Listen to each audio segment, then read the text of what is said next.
Good morning. Happy Friday. I hope your week has gone well. You the crowd, man.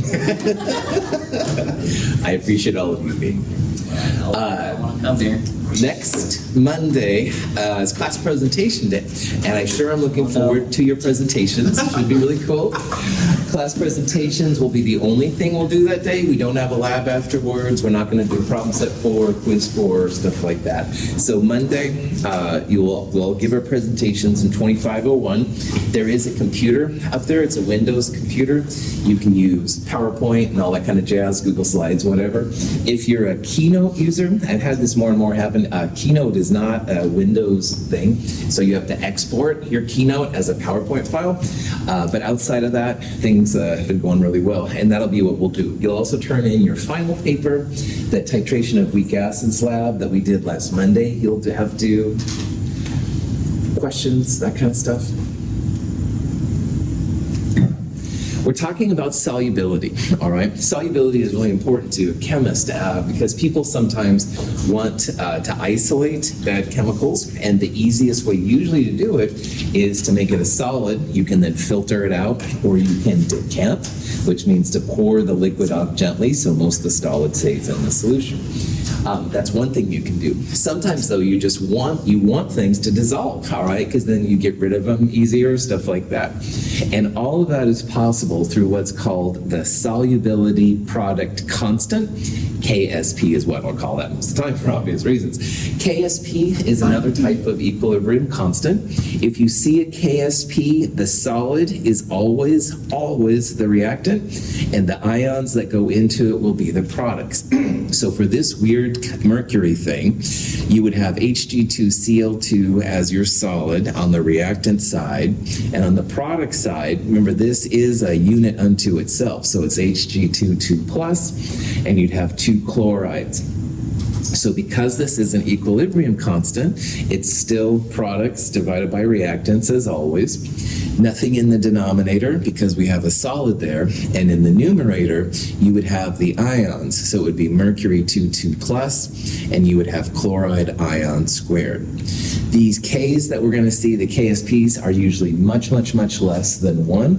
That means they're very reactant favored. That means, for example, here, you're going to see this Hg2Cl2 precipitate right away. Not going to take much to make it happen. However, because it's an equilibrium, you do have some mercury 2 ion floating around, as well as chloride. And this is, again, something we didn't talk about in like Chem 221 when we talked about these things being solid or not. Even when you have a solid, you will have some ions dissociated in solution. And chemists can use this knowledge to do some kind of cool things. Questions on any of that? Cool. So we left with an example on Wednesday where we had a mercury 2 solution concentration lying around. And you wouldn't want to have mercury lying around if you could help it. But anyway, 0.010 moles per liter. Not a lot, but mercury isn't always the best thing to have around. So we say we want to get rid of the mercury. Now, with the chemistry, you can't just wave a magic wand and have, poof, it's all gone, all right? So when I say get rid of it, what that means, in this context, we're going to add chloride, because chloride, bromide, and iodide are really insoluble if you have mercury, which is what we have here, as well as the silver plus and lead 2 plus ions. So if we can make this a solid, Hg2Cl2, then we can filter it, like filter paper or something like that, or again, decant, which means pour the liquid off, keeping most of the solid in the thing. We can get that solid isolated, and then we can send it to Umatilla, places like this where they bury it or burn it, basically. So that's what getting rid of it means in chemistry. You can't just make it automatically disappear. Darn it. Anyway, the question here is, what is the maximum chloride that we can add here to make the Hg2Cl2 almost precipitate, but not quite? We want the threshold, that's what we're trying to calculate here, the threshold between seeing a solid and not seeing a solid, where you don't have enough ions running around. And we called this the solubility on Wednesday. That's a really important thing. thing. Solubility is different than KSP, but you can use the KSP to find the solubility.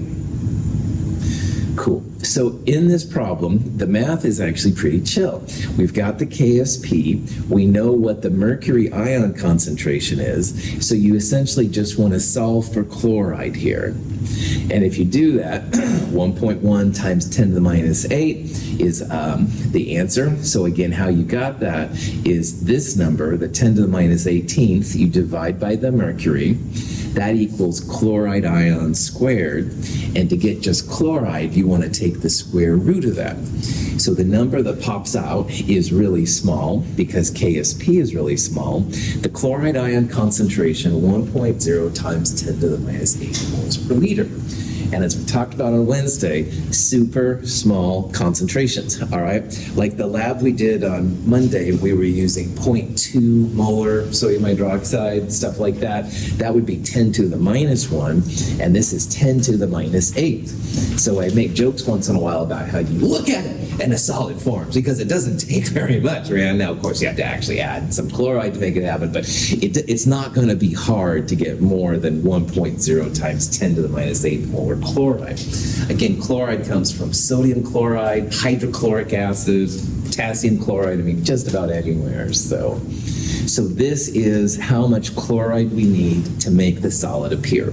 We go over that number, a solid Hg2Cl2 appears. On the other hand, if you had 0.9 times 10 to the minus 8, just a little bit below it, you wouldn't see any solid.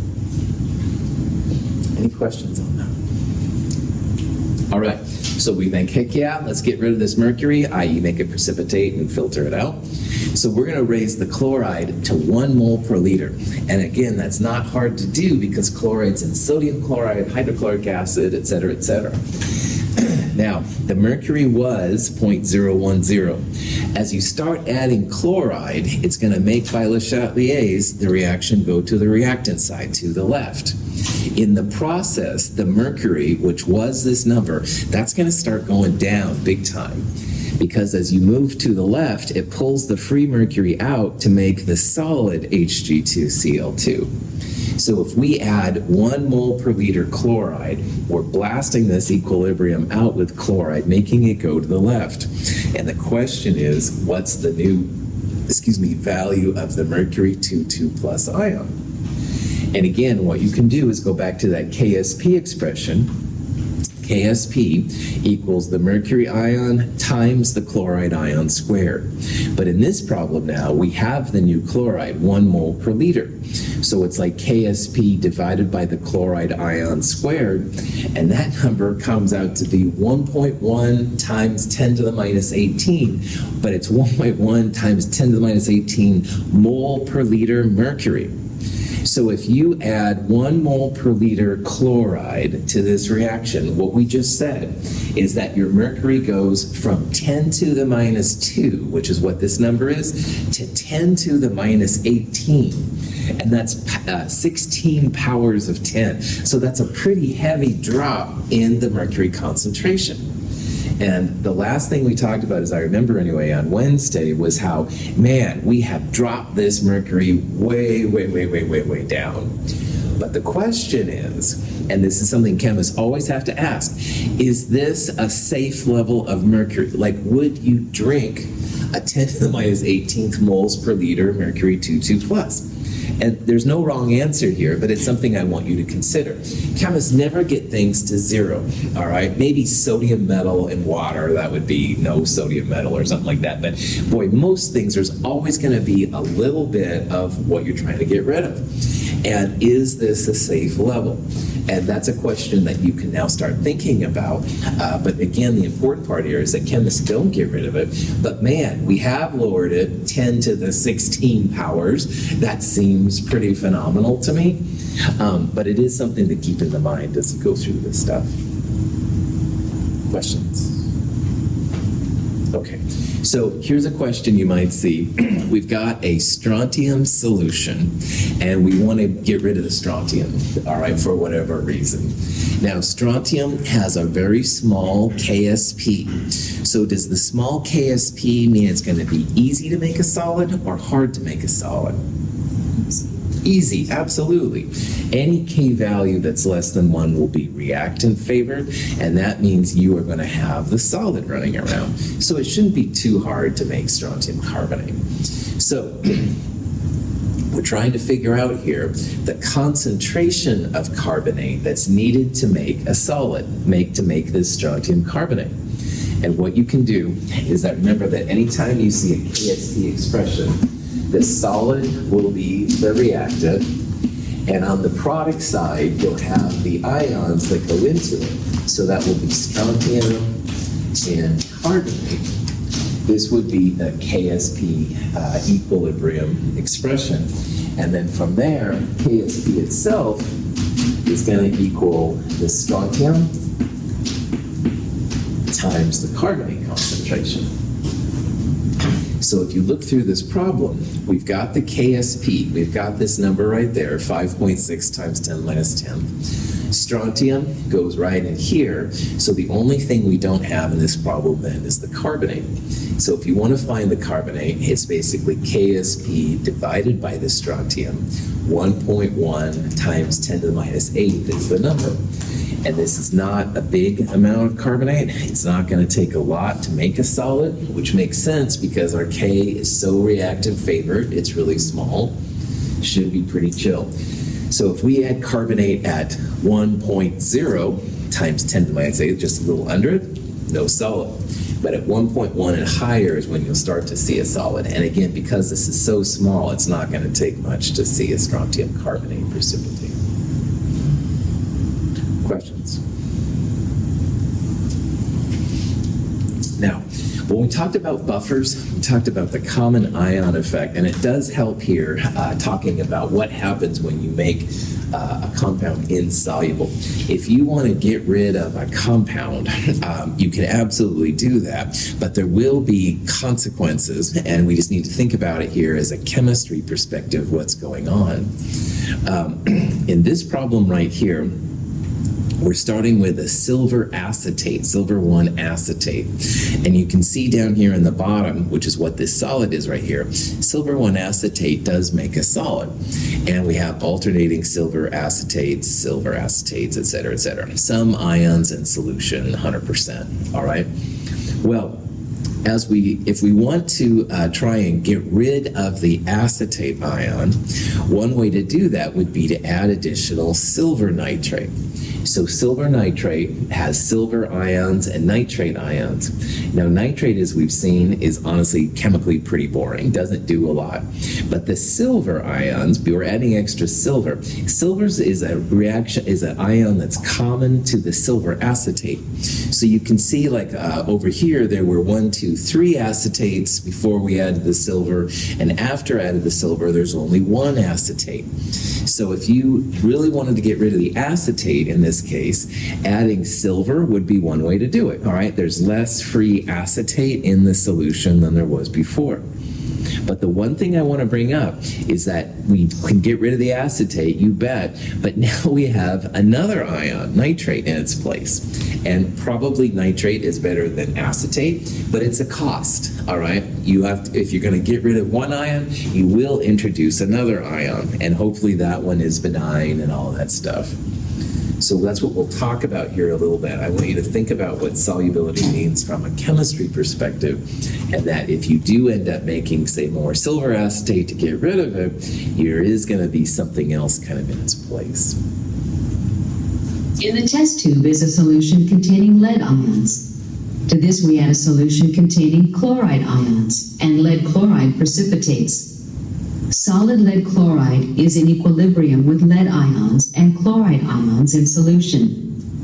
At this point, we add more chloride ions in the form of a sodium chloride solution, which disturbs the equilibrium. More lead chloride precipitates, which removes still more lead ions from solution. So in this problem, we've got some lead 2 plus ions, all right? And like we talked about on Wednesday, in the 70s, lead 2 plus was seen as a real problem metal because it was in paint. People would lick it. Apparently it's sweet. I don't lick my paint, but anyway, whatever, it was happening. So they wanted to get rid of leads and paints and stuff, which is fine. All right, so we got some lead 2 plus. We want to get rid of it. All right, chloride is a great way to do that. It's cheap, all right? It's easy to do. It's very insoluble. Chlorides and leads make PbCl2 pretty readily. So what happened here is at this line, all right, they added some chloride, and chloride reacts with the free lead to make PbCl2, which is what this green line is. So yes, the lead 2 plus has gone down. We added some chloride. Some of the chloride was used up, so it went down a little bit. And as these two went down, the PbCl2 went up. And again, if you've got a solid, you can filter it, you can pour off the liquid and stuff, whatever you want to do.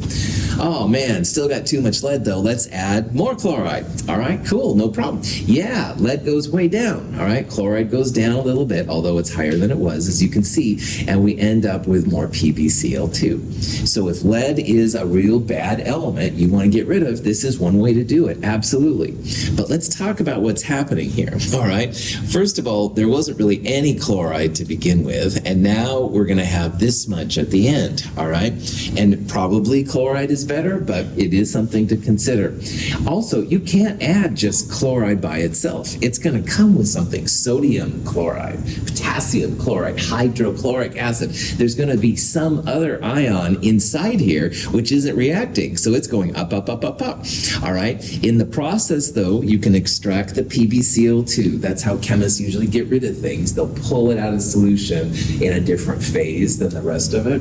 So getting rid of lead, absolutely possible, but you have to think about then the other parts that go along with it, and hopefully those other parts are better than the original bad stuff. So. Questions? All right. So here's an example of barium sulfate. Now in this problem, we have some barium sulfate and it's sitting in a beaker, we'll say, all right? And the first part of this question is we want to find out the solubility of barium sulfate in the pure water, but then maybe we don't want the barium, the sulfate ions floating around. So in the next part, we're going to add some barium nitrate. Now the common ion here is going to be the barium ion, because we've got barium sulfate sitting in the beaker doing its equilibria KSP. And what that means in a little bit fancier vernacular, the solid is in equilibrium with the ions. We see a lot of solid, it's a small KSP, so a lot of this is solid, but there are some ions running around. And in this problem, you would maybe add barium, maybe you don't want sulfate in there for some reason. Sulfate is a little bit basic, so taking the sulfate and turning it into barium sulfate would make it less basic, all right, possibly, who knows? So what we're going to do is figure out how soluble the barium sulfate is in pure water. Like what's the threshold here between making a solid and having a solution? And then we'll do the same thing in the presence of the barium nitrate. The nitrate is a spectator. We don't really care about that in this context, but adding barium is going to shift this reaction to the reactant side, to the left. Our sulfate concentration will go down quite a bit. And in the back of your mind, just remember, this is only possible to get rid of sulfate by adding nitrate. And again, as long as that's kosher, then it's no problem, but it is something just to think about in the back of your mind. Questions before?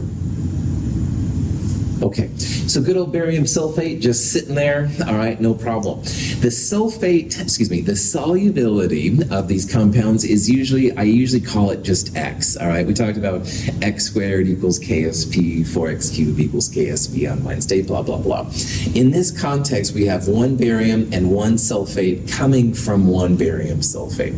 So let's use X as our solubility, and that's going to equal both the barium ion and the sulfate ion, because for every X moles of barium sulfate that dissolve, you're going to have X moles of barium 2 plus ion and X moles of sulfate ion. So as we talked about a little bit on Wednesday, KSP equals X times X, the barium ion times the sulfate ion. or KSP equals x squared. So if you want to find the solubility in pure water here, all you have to do is take the square root of KSP. KSP equals x squared, so x is the square root of KSP. Square root 1.1 times 10 to the minus 10th, 1.0 times 10 to the minus 5. And this is a 1-to-1 ratio of cation to anion, after what we talked about on Wednesday. But the important part here is that this is the solubility, all right? If you have 1.1 times 10 to the minus 5 moles per liter barium sulfate, you will see a solid. When you go past this value is when you see a solid. If you had 0.9 times 10 to the minus 5, just a little under it, you wouldn't see a solid, all right? It would look just like clear liquid. So this is a small number. It's very easy to see barium sulfate. On the list of ions, barium sulfate is one of the insoluble ones. Questions? Okay. So it only takes 1.0 times 10 to the minus 5 moles per liter of barium sulfate to make a precipitate form, all right? But now what we're going to do in the second part is we're going to stack the deck a little bit and add some barium ion. Now, in this problem, the barium ion, we would predict, as you start adding it in, it's going to make this reaction go to the left.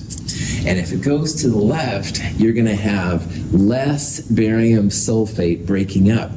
Now remember, this number here represented how many moles of barium sulfate will break up into the ions. It wasn't a big number, but adding barium by Le Chatelier's, we predicted to go to the left, it's going to be even smaller, all right? So if it has the barium in it, let's make a prediction that the answer we're going to get will be a smaller number than this number is right here. So good old Le Chatelier's helps us out again. Le Chatelier's is a really interesting thing because it started talking about equilibrium, but we're using it in so many different contexts. So the common ion is barium, and we're adding it in. Will that make this reaction go left, right, or just stay there right where it is? Left, good, that's right. You add a product, it's going to move to the reactant side. We should make this reaction go to the left. As it moves to the left, that means that less barium sulfate is dissolving. So the solubility, the X number we'll calculate in the next part, should be a number smaller than this one.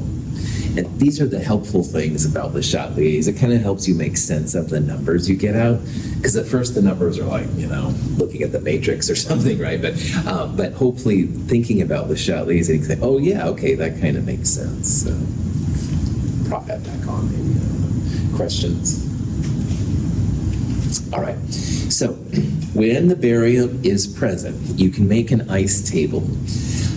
Barium is now not 0, it's 0.010. Sulfate is 0. Now remember, at equilibrium, you can't have 0 anything. So the sulfate is still going to go up by some number. I'll call it Y just to distinguish it from the X earlier, but you could use X here, whatever. The important part is that sulfate will go up, the barium will go up too, but there's already some barium present. So you can see at equilibrium, we got 0.010 plus Y for barium and Y for the sulfate. So initially, what you have then, KSP, this number, equals this times this. And this will be Y squared plus 0.01 Y equals KSP, a quadratic formula. However, I'm sick of quadratics. I don't know about you, but at this point I am. So Y was 1.1 times 10 to the minus 5 before. And we predicted that in the presence of the barium, the answer would be even smaller than it was before.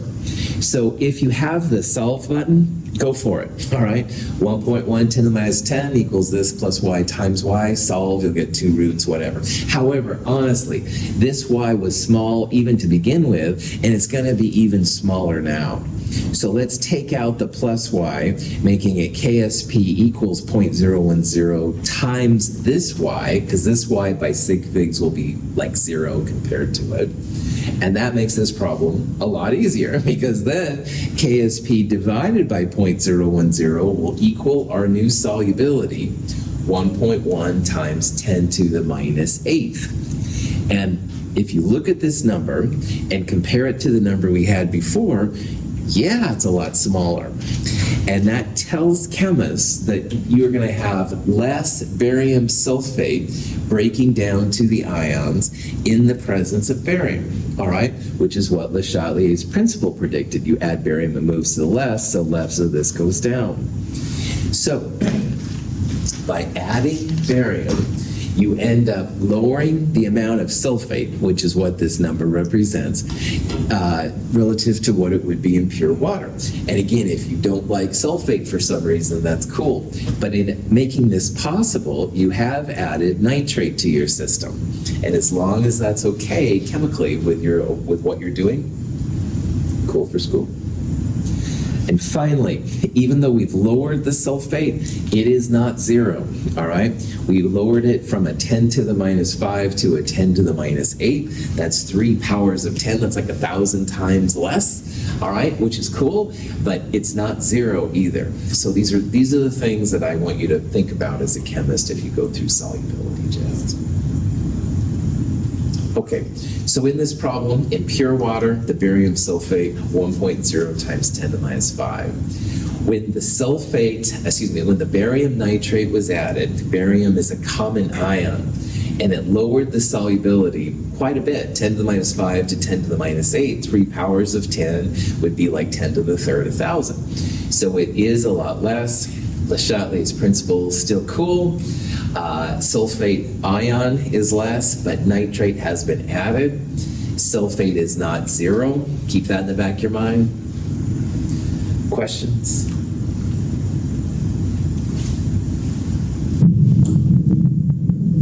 This is actually what barium sulfate looks like. These super magnified, high resolution cameras. It's kind of cool looking. Barium sulfate is pretty insoluble, but you can see there it has like kind of neat things. What the?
Okay, this has nothing to do with solubility, obviously. I'll be honest, I find solubility the most boring topic of all the Chemistry 200 series, and I try to make it fun, and I try to make you think about environmental things and money and stuff like that, but honestly, KSV is pretty slow and sluggish, so I used to do a lot more multimedia than I do, and this was a video I got of this group in Germany that was doing this, and they were trying to make a promotion, show their skills off, and I just thought it was kind of a fun thing, but solubility is really important, I won't lie, but man, it's just like, oh, wow, solids form, oh, great, less sulfate in the solution, 1,000 times less, but it is important, but hopefully this gives you a little bit of an emotional break. Questions on that? You don't have to say anything. All right. In the test tube is an aqueous solution containing ions of silver, lead, and copper. When we add chloride ions, a precipitation occurs, producing solid silver chloride and solid lead chloride. The copper ions remain in solution, indicated by the blue color of the liquid, which is decanted. We add distilled water to the test tube and heat it. Lead chloride is soluble in hot water and returns to solution. We again decant the solution in the test tube, leaving solid silver chloride. To demonstrate that the decanted solution contains lead ions, we can add chromate ions, which cause the precipitation of lead chromate. The characteristic yellow color of the precipitate confirms the presence of lead. We have separated the 3 ions in the original solution from each other. When chemists get paid, it's usually either for making something or for isolating something. Those are the 2 big areas. And you can say that analysis is a big part too. I dig that. But this shows the part about separating, which is really cool. And in this problem, we're going to ignore the fact that there's still going to be a little bit left and blah, blah, blah, all that stuff at the end. We're going to assume that we want to separate, quote unquote, these 3 ions. So we have a test tube. It's got copper 2 plus, it has silver plus, and it has lead 2 plus. Now, copper 2 plus, we actually saw in an earlier lab in Chem 221, but see on the left, it's kind of got that blue color. It's very obvious when you have a copper 2 plus solution. It's very, very blue. Silver and lead ions, though, are colorless. So looking at them, you would know what was going on. So someone says, hey, let's separate these out. Okay, no problem. So the first thing that happened in this video is a source of chloride was added. Sodium chloride, potassium chloride, hydrochloric acid, whatever. All right. Chloride reacts with silver plus and lead 2 plus to make insoluble compounds, AgCl and PbCl2. Notice their KSP values much less than 1, so solids form pretty readily. Copper 2 plus does not form a solid with chloride. I've never been able to find a KSP for copper 2 chloride. You essentially have to evaporate the solvent in order to see that solid form. So if you add the chloride, a solid forms, but the copper stays in solution. So they decant it. Now again, decant's a word you're going to hear more and more. Decant means you pour the liquid off carefully, trying to keep most of the solid in the original container, and most of the solution will go to your new container. It's like a test tube to a test tube, if you will. All right, and the liquid you decant would have the copper, while the white stuff then would be a combination of silver chloride and lead 2 chloride. So that's how we separated the copper from the silver and lead chloride. And then the next thing they did, these 2 have different solubilities at different temperatures. And in the Le Chatelier's principal lab, you actually used lead 2 chloride, and hopefully you saw that as you heated it up, the solid disappeared, and as you cooled it back down, the solid reappeared. Lead chloride is much more soluble at warmer temperatures. Silver chloride doesn't do so much. You have to get much, much, much warmer for it to do anything. So if you heat it up, the lead chloride goes into solution, but the silver chloride stays as a solid. So again, another decant happened, but this time all the soluble PbCl2 went off, and the insoluble silver chloride stayed around.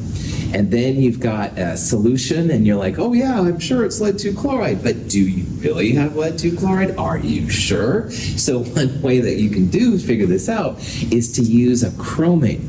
And chromate makes a really cool yellow color when it's in the presence of lead. So if you add chromate to lead, it makes this nice yellow color, and you can see that's what's happening. The only other thing I would have done in this video is I would have added chromate to this one as well, because silver ions and chromate make kind of a cool red color, and that would be one way to distinguish that you really have silver over here and you really have lead over here. But the punchline here, we started with all 3 metals. We added chloride to get the silver and lead away from the copper. We then had solid these 2, but we heated it up. The lead went into solvent, it was dissolved, but the silver chloride stayed. Decanting again, you've got lead over here, silver over here.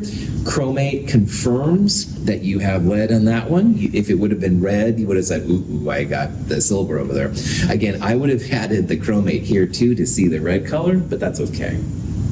So let's watch that video again now that I've talked about it, and you can then see the steps they went through to figure that all out. In the test tube is an aqueous solution containing ions of silver, lead, and copper. When we add chloride ions, a precipitation occurs, producing solid silver chloride and solid lead chloride. The copper ions remain in solution, indicated by the blue color of the liquid, which is decanted. We add distilled water to the test tube and heat it. Lead chloride is soluble in hot water and returns to solution. We again decant the solution in the test tube, leaving solid silver chloride. To demonstrate that the decanted solution contains lead ions, we can add chromate ions, which cause the precipitation of lead chromate. The characteristic yellow color of the precipitate confirms the presence of lead. We have separated the 3 ions in the original solution from each other. It's not easy to separate things from each other, all right? If you've ever seen like a messy desk or something, sometimes it's hard to organize things. This is even worse when you have lots of chemicals running together. However, knowing your understanding of KSPs and how things dissolve and when they don't dissolve, you can do things like this, which is pretty cool. So someone gives you an environmental sample from down near the Sandy River or something. Maybe it has some of these things in there. You have to get them apart from each other. These are some of the techniques that people would use. So, cool.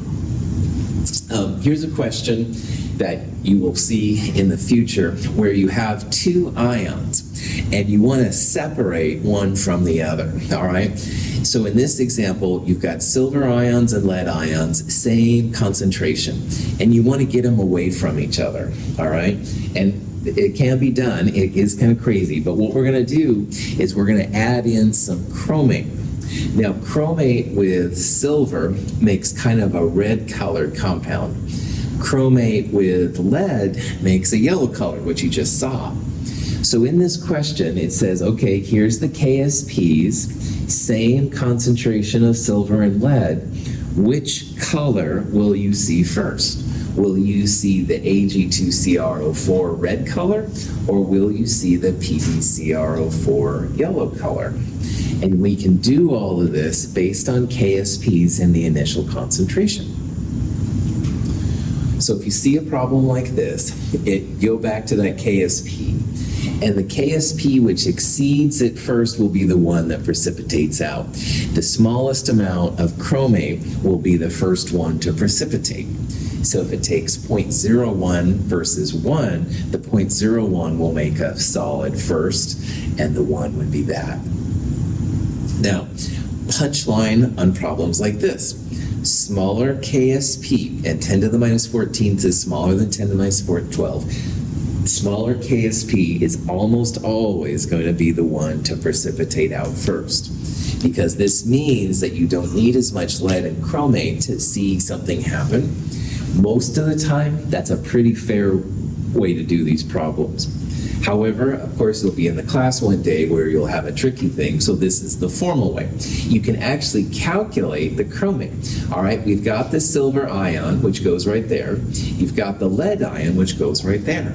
So what you want to do officially is solve for chromate. Solve for chromate in each of these equations.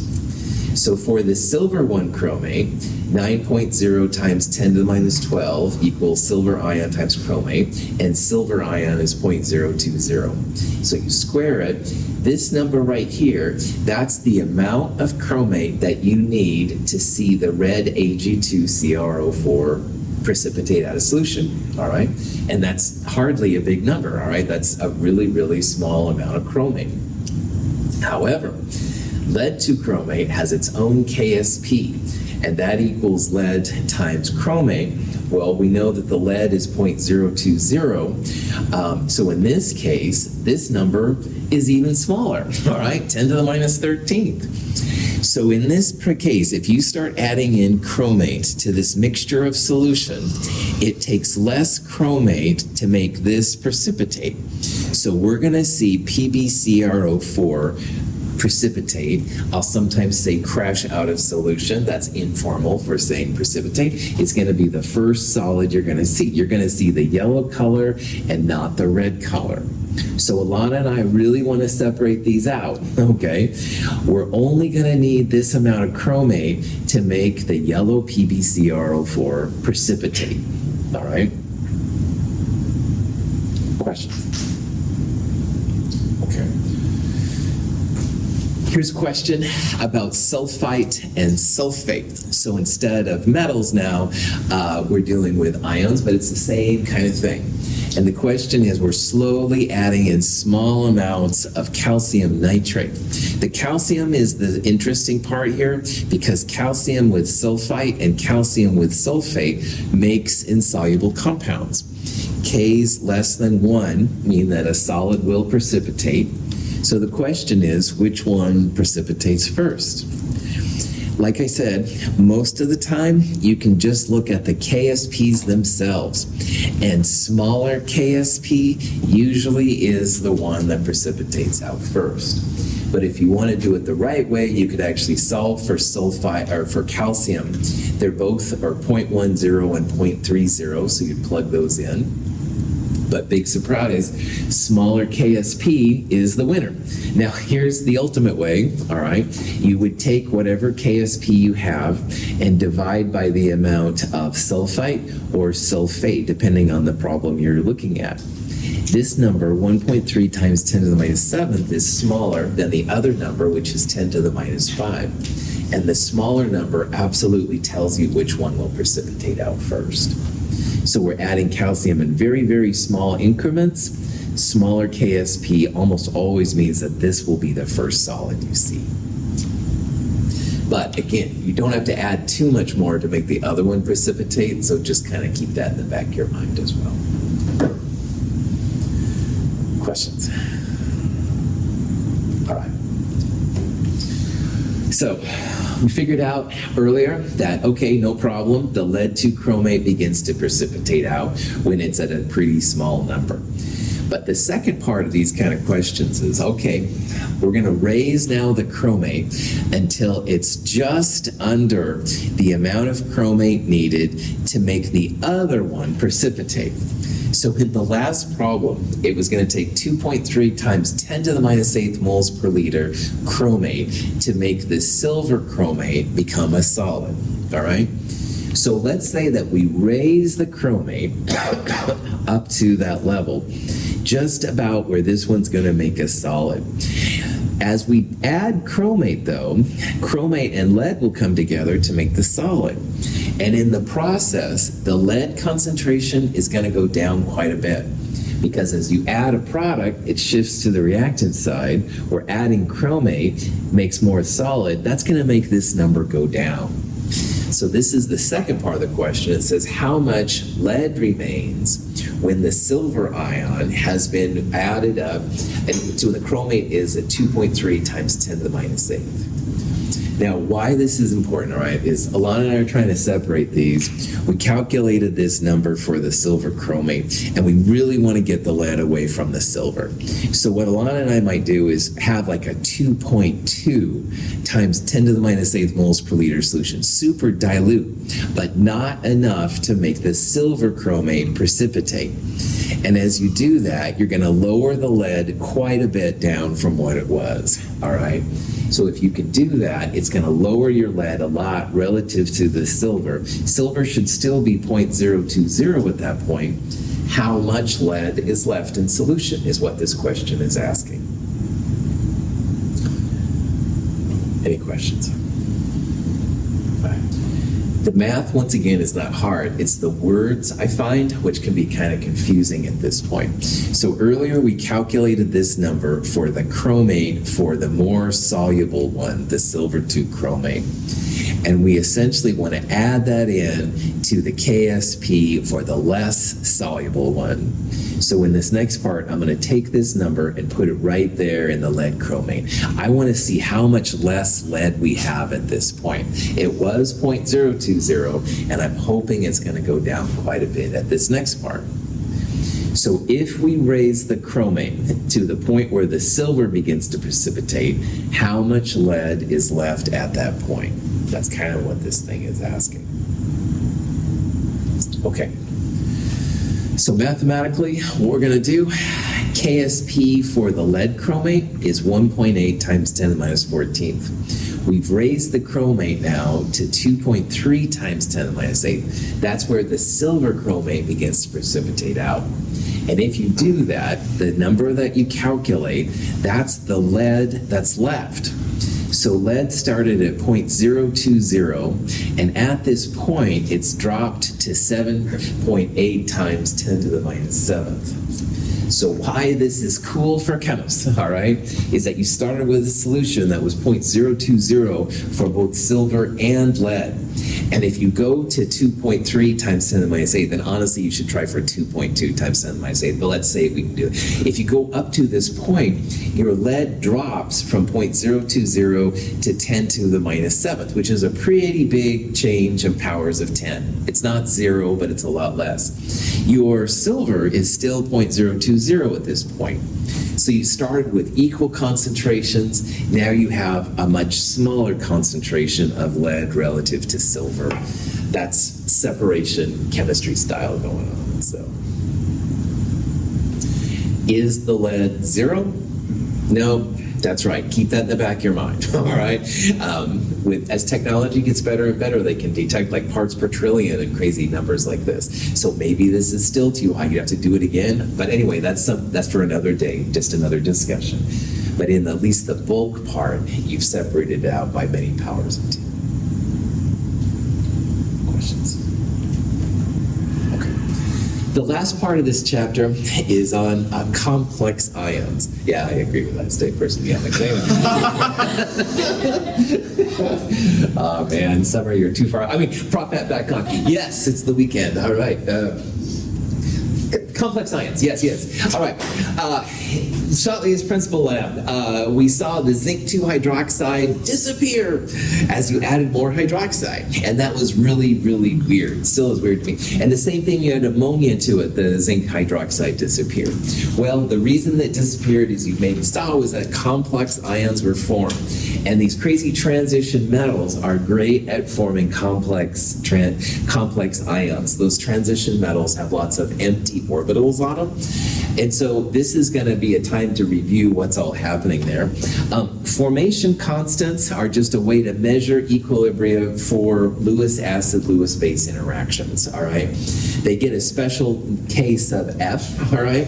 And they're called a formation constant. And it's a way to measure how effective these crazy complex ions can be. Now, complex ions, again, are basically Lewis acid-Lewis base interactions. The Lewis acid is almost always a transition metal, but it can be aluminum, boron, gallium, those kind of twisted metal things. Lewis bases, electron pair donators, they're going to be things that have lone pairs on them. Nitrogen is a great example of that. There's nitrogen, carbon. It can have oxygen. Anything with a lone pair could be a Lewis base. So they'll be weird, but they will have ionic charges on them. All right, so notice this is a +2, this is a -1. As they dissolve well in water, that's what happened in the Le Chatelier's principal lab. This thing took the hydroxides away, ammonia is pushed around it, and it looked like it was dissolving water, so it disappeared. This was there, but there was no way visually to understand what was happening. So anyway, this is an example of a formation constant expression. Now, KSPs, remember, the solid was the reactant, and the ions that go into it are products. KFs, formation constants, the complex ion is the product, and the ions that go into it are reactants. So in some ways, it's the opposite of KSP. This would be the KF expression for the silver cyanide complex ion. The complex ion is in the numerator, and in the denominator, you'll have silver ions and cyanide squared. KF values are usually very, very big. So while KSPs are usually small, KFs are usually huge. These KFs are very product favored. They freak chemists out initially when they have them because people don't understand. But if you understand how it is, you can actually do some cool things with them. So complex ions, Lewis acids, Lewis bases coming together. KF, an equilibrium constant for them, complex ion on top, and the ions go in the bottom. Any questions? Okay. Tons of values for them. Usually not a lot of sig figs with them because they're kind of hard to do. But anyway, these are all examples of KF expressions. And you can see here on the left, these are all kind of wild. Wild meaning they're not like nice and neat. They have charges. Charges, though, usually mean they're super water soluble. All right, and that can be both good and bad.